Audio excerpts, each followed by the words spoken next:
spring 2024, and I cannot wait to talk about Tonari no Yokai-san, because this was top of my list for this season. If you don't know me, you're about to find out that I love folklore. And in particular, I find Aikashi and yokai very interesting. If you don't know what they are creatures from Japanese folklore. And honestly, Tonari no Yokai-san just means my neighbor the yokai, to be honest. Paraphrased, but that's basically what it means. Anyway, the story follows this cute kitty cat here, who at 20 years old reincarnates as a nekomata. So he doesn't actually pass away or anything like that. He just transitions into being a nekomata, which is a type of yokai from folklore. And so he sprouts two tails, he's able to stand up on his rear feet, and he's able to speak. So obviously for the first 20 years, he was just a regular ass kitty cat, lived in this family's house. They were honestly worried that he was going to pass on soon and they were going to miss him, because 20 years is a long time to have a beloved pet. But luckily for them, he didn't. He turned into a yokai. And so he exists in a world where gods and folklore creatures and humans all coexist together. And so when he turns into a yokai, it's actually kind of funny, because when he turns into a yokai, he has to register himself, he has to get yokai insurance and all this other stuff you would have to get if you transitioned from like a child to an adult.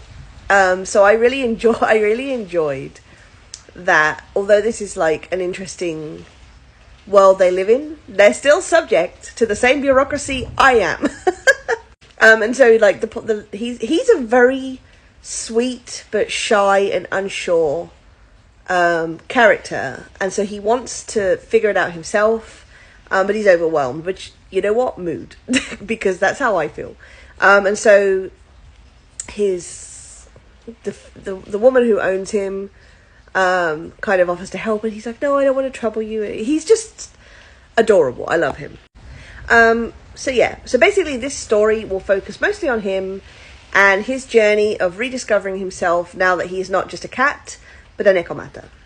So that should be pretty interesting. But there's also lots of other characters in here that are pretty interesting, including this crow-looking guy behind him. So he is a tengu. Tengus are another creature from folklore.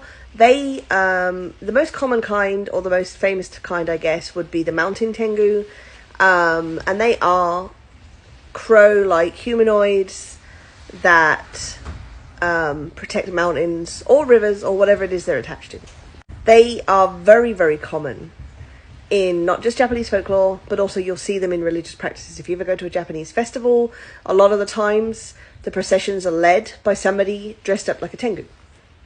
And there are also shrines dedicated strictly to tengu. So they're a very important part of Japanese folklore. And honestly, this guy, massive green flag. Absolutely love him. He is great with children, especially this little girl here. They have a special connection. Basically, what's going on with her is her father disappears one day, and they don't know really what's happened to him, but they think he's possibly turned into some kind of yokai and is unable to come home. That's the implication.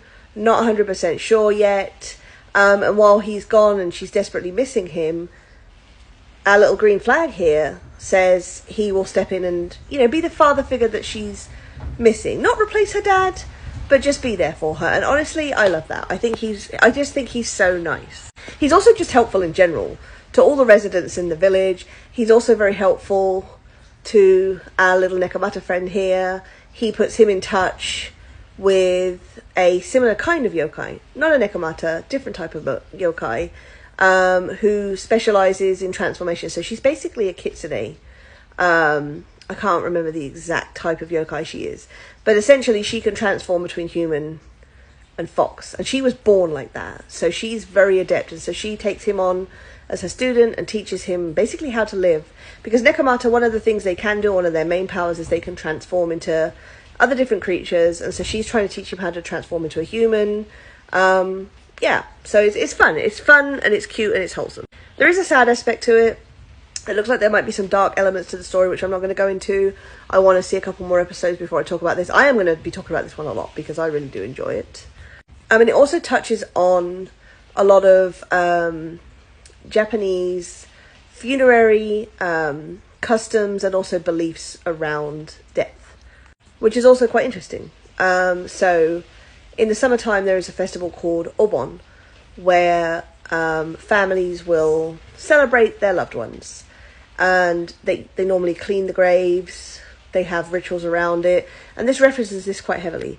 And there's actually a point where, because obviously yokai and everything all exist in this world, the spirits of the deceased can actually be seen by everybody. And so there's a point where the little girl, her grandfather actually comes back to visit them for a little bit, because that's what happens during Obon. They believe the spirits come back to visit for a little bit. And she's happy to see her grandfather, but she's sad her father's not there. And her grandfather says, your dad would not want you to think of him as gone. Please have some faith. So again, that's what I mean when I say I think her father has turned into some kind of yokai and is lost and can't come home. That is just a complete speculation on my part. So if I'm wrong, I'm wrong, but we'll soon see. So yes, Tonari no Yokai-san. Top of my list. I would say out of all the ones I've watched so far, definitely my favourite. This is only episode 1 though, and I'm probably being biased because again, this is just the kind of story I absolutely love. Very much looking forward to seeing where this goes. Let me know what you think, and thanks for watching.